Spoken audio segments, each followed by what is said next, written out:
Hi there and welcome to MiWeek. I'm Christy McDonald. We are so glad that you're with us. Welcome back to the table, our MiWeek contributors, Nolan Finley, the editorial page editor of the Detroit News, and Stephen Henderson, the editorial page editor of the Detroit Free Press. Guys, it's good to see you. Good to be here. All right, we're rolling into the holiday weekend, and you know, when I sit down to say, gosh, what are we going to do on the show this week, I find myself recently, in the last month or two, you kind of have to just leave a window open for whatever craziness is going to happen in the next 36 hours. I mean, you look back at this week and the terror attacks in Manchester, and now the British getting a little angry with the U.S. about intelligence leaks surrounding that, and then you have news of a GOP candidate for Congress body slamming a reporter. Did you hear that audio, Nolan? I did.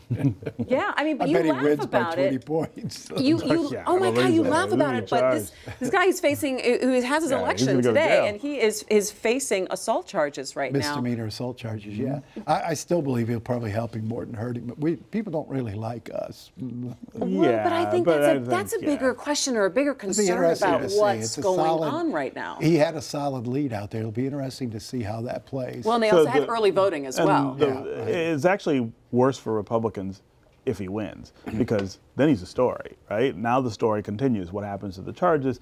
You give the opposition the chance to make a big deal out of this. If he loses, he just goes away. So it's sort of a double-edged sword. Yeah, but it makes me really think about the atmosphere in which, because we are all journalists and obviously we have a certain take on it, but the atmosphere in which we're operating in doing our jobs, and what the perception is of what we are doing our jobs, and how, I guess, lawmakers feel that they can respond in that way. Well, yeah, and you know, there's, as I said, people don't like us all that much, but we don't help ourselves all that often. How do you say, how do you mean that? Well, I mean, this was an ambush. The guy was there to do an interview with another outlet, was preparing to do it, and the guy appeared out of nowhere and started shouting questions. He appeared as much activist as journalist in his questioning, and the guy told him 2 or 3 times. Now, nothing excuses his behavior, and you got to worry about somebody who can't control himself, but this wasn't like you scheduling an interview with someone and he attacks him, or approaching someone in a civil manner. The guy walked up, started shouting questions at him, and wouldn't be deterred. That's a really interesting that was your perception of it, because when I heard the audio, listen to the audio. Guy, he had really such a low tone. He's like, so, you know, I just want to ask you, because it was the House Budget Committee came out talking about the fallout of what the Republican health care would be, and this guy had been very vocal in saying, I want to hear what the numbers would be coming out of the budget office. So he wanted to ask the question, and knowing that there wouldn't be a lot of time, and he said, well, no, later he said, look, there's not a lot of time. Can I just get your response to that? So my perception of it didn't sound ambush. No, it was not. It wasn't. I mean, this is the way, I mean, this is the lie. And we need to start saying that. This is the lie that his campaign is putting out. I mean, there's all kinds of irresponsible behavior that candidates and party operatives are indulging in right now, and part of it is about not telling the truth. This was nothing like any sort of ambush. He went up and you know what? Asking somebody a question when they don't want to answer when they're running for public office doesn't really qualify as an ambush. Maybe it was. Now I'm going to put it out there and and aggressive say, journalistic. Let me put it out there and say, when we ask questions that you do say, hey, do you have a couple of minutes for this? And there is a give and take of either, look, we'll answer your question in about 10 minutes. Or something and when like he says, I'll get back to you in a bit when I'm done. So here's my concern. I think that's a legitimate response. If you look at the time, I mean, so there's nothing new about the idea of the press being disfavored in American culture, right? There have been periods of time throughout history when the press was labeled an enemy, and when people acted on that label. Think of the Civil Rights Movement. Think of the journalists who were killed covering the Civil Rights Movement in the South because white racists said, these are enemies of the state. I don't want to answer those questions that you want to ask me about the Civil Rights Movement. I don't want to answer those questions about Jim Crow. Are you saying that we're in the same dangerous territory? It's not a usually. It is the same.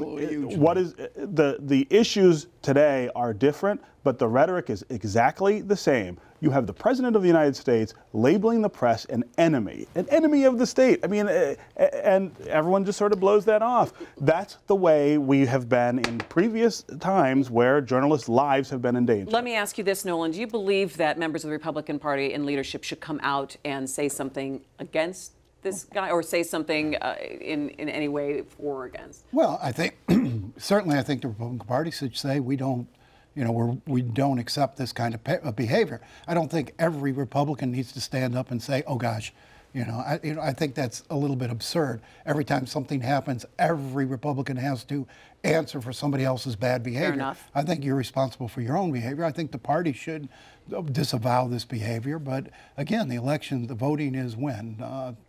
I think it's so taking place today, right? Yeah, today. So we'll know a little bit more. All right. Well, we have a full show coming up, and here's a look at what's coming up for you on MiWeek. We will talk the Mackinac Policy Conference. It's the biggest gathering of the most influential people around the state of Michigan. We'll debate what the biggest problems to solve will be. Plus, President Trump's budget has a big ripple effect on Michigan, why both Democrats and Republicans have concerns. And following one woman's countdown to deportation.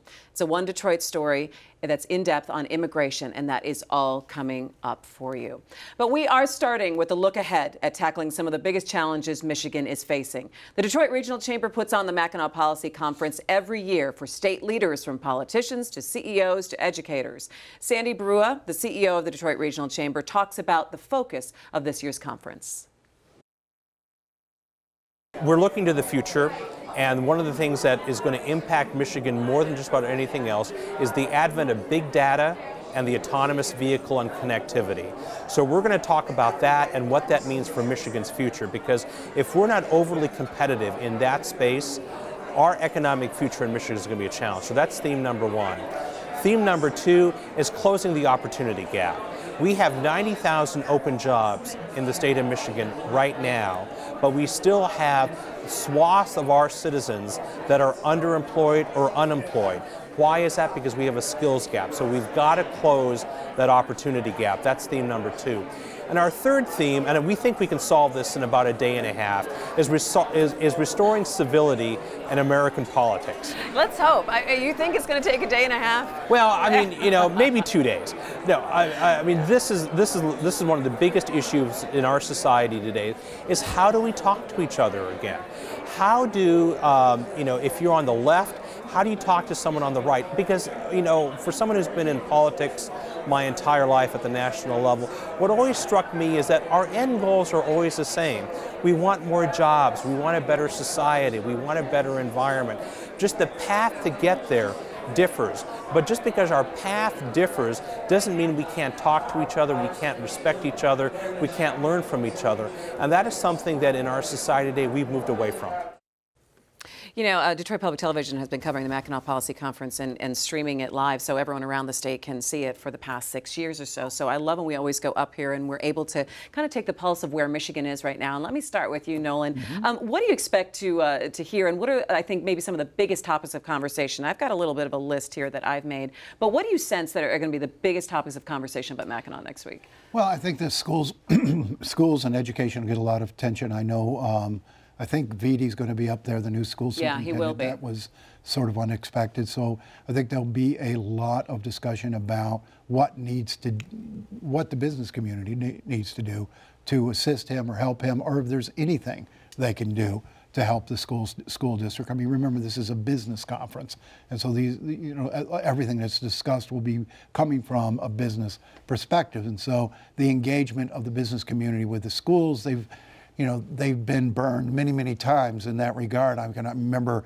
years ago when Mike Duggan was deputy county executive. He went up there and made a big pitch for all these business executives to adopt a school and what have you. So these folks have been through this over and over, but this is a new day and a new person, and we'll see how he plays up there. And I think also expansion from not just looking at Detroit schools, but also statewide as well. Yeah, no, and one of the pillars is increasing economic opportunity for people who have been left out. You can't talk about that, I think, without talking about how badly we fund schools in the state of Michigan, how poorly we manage schools in the state of Michigan, how far behind we are other states in trying to make up some of these gaps that exist. And there are several panels that are going to look specifically, I think, at those issues. I think it's also interesting when Sandy was talking about the civility in politics, and we did joke about, well, we can solve that in about a day and a half, but it's going to take a lot more. I think an interesting way to have that discussion of,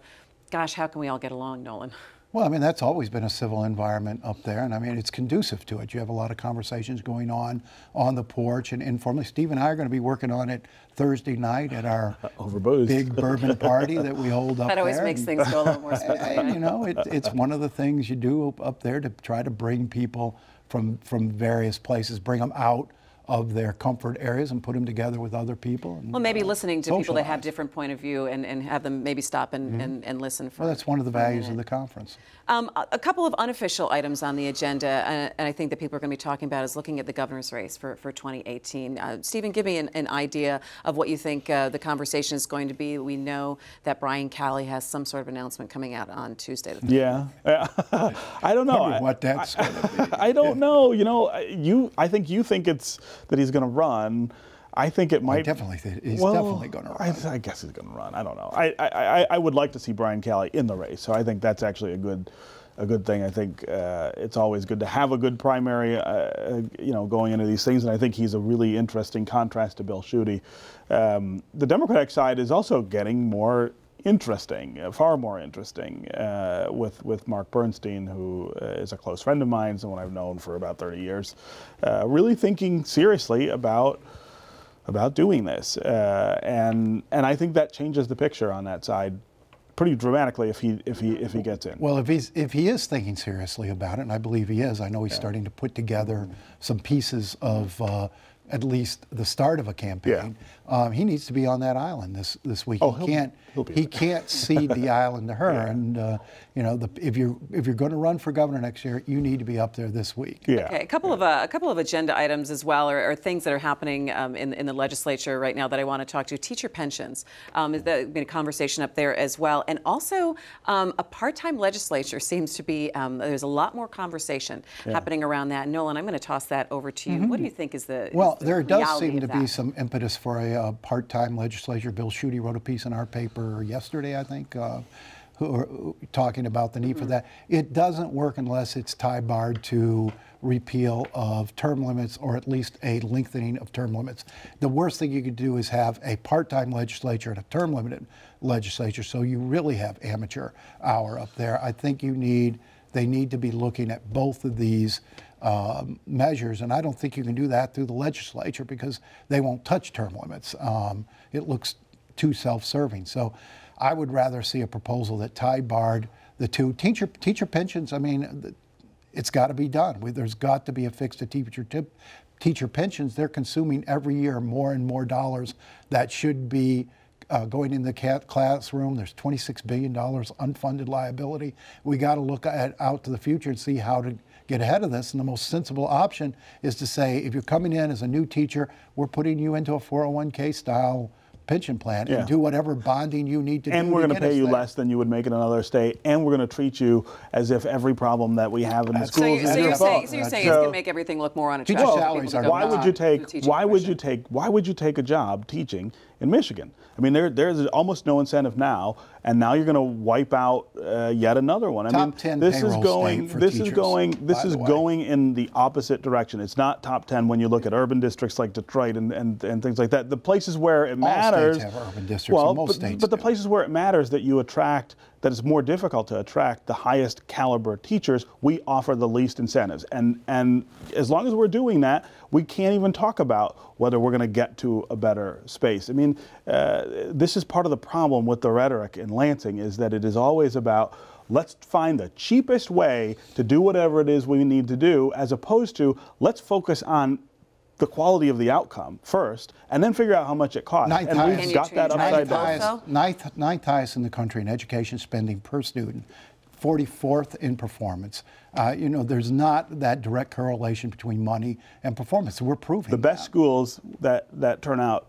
You know, it just absolutely galls me when wealthy people like us sit around and talk about how cheaply you can educate kids. How much did you spend per student on your kids? How much do I spend? Highland Park was spending $20,000 per kid. Most of that wasn't going into the classrooms. Anybody else in the state, that's one of the reddest herrings you guys trot out. And that's a lie. They weren't spending $20,000 a year you're educating the kids. The district was set up in a way that money was going to things that weren't educating kids, and that was the problem. That money was being wasted, which shows you that it's not all about flooding districts with money. You write all hang on, set up no, better finish. processes. Okay, you write all the time about Cristo Rey. Great school in Southwest Detroit. How much do you think they spend per kid? How much do you think it costs per kid to educate kids there? I'm a big fan of Loyola High School in Detroit. I know those kids are in work-study programs. They pay tuition. Right. You know how much it costs? It's between $15,000 and $18,000 per kid at that school. Loyola High School in Detroit, also graduating all its kids, sending all its kids to college, just like Cristo Rey, $18,000 a kid. You know why? University Prep, 9,000 kid, less than the Detroit Public Schools, producing better results. They are not producing better results than Cristo Rey or Loyola. They absolutely are not. Steve. That's not true. And they're not dealing with the same population. Hang on, I think you'd have also people they're not dealing with the same population. And see what they're actually spending the money on. Loyola's kids are the poorest kids in the city. Comparing those to the Detroit Public Schools, they spend less money, get better results. It's not all money. The idea that you can solve the problems that poor kids bring to school without money is a lie. It is just a lie, and you perpetuate it. Is the argument that you can solve the problem only with money? No, I've never made that argument. That's what you're saying. No, it's not. I'm not. I've never said that it's only money. What I've said is that we've never tried it with money. But you want to give the money first with no accountability, no structure. The one thing we've never tried. No one said that. We see that all over the country where that's been tried. How are you ascribing that to me? You've got to have better processes. Have I ever said anything like that? Yes. When? Today. That's not what I said. All you've talked about is money as the answer. Nolan, I've written for years. I've covered education. I've covered education for 25 years. As have I. At the national level in 4 different states, I have always talked about the importance of accountability in schools. Look at what I've written over the last 3 years in Detroit. And if you give the money before the accountability, no one's talking about that. The issue is you don't want to give any of the money. We just freed up the state $1,300 per pupil in Detroit. By wiping out the debt. Okay. So now we're at $9,000. Now we're at $9,000 a kid. Plus all the federal money that comes in Detroit. Way more than $9,000. All right, guys. I'm going to have to. When you send your kids to those schools, I'll listen to you about that. There's a lot of reasons you didn't. Well, exactly. We're going to wrap it up. We're going to wrap it up right there. We were going to talk about President Trump's budget. We didn't get to that. I'm sure we'll talk about that a little bit as the budget process keeps going on.